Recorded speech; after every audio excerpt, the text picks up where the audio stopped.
Veľmi veľa ľudí z toho titulu, že som mal vždycky náskok 20 a viac percent, nešlo hlasovať. Čiže opäť opakujem, bude potrebné ich postaviť na nohy, aby išli, lebo teraz to už nejde o mňa.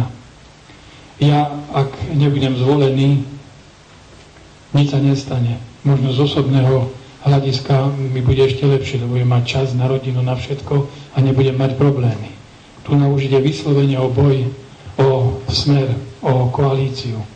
Opozícia urobí všetko preto, aby mohla zasadiť koalícii ranu, že tam bude mať svojho prezidenta. Nechcem povedať, že by to bola katastrofa, že Slovensko skončí, ale bola by to katastrofa pre koalíciu, bola by to katastrofa do určitej miery aj pre Slovensko. Pretože rozhodnutia, ktoré sa robia dneska skutočne na báze takého konsenzu a dohody.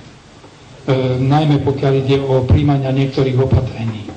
Takže z tohto pohľadu je to už ozaj boj o budúcnosť politickej strany Smer. No sme tu sami, tak to môžem povedať, aj keď nie som členom Smeru, ale v tejto pozícii a v tomto čase som prakticky akoby členom. Lebo môj neúspech bude neúspech Smeru. A môj úspech bude úspech Smeru. A samozrejme celej koalície.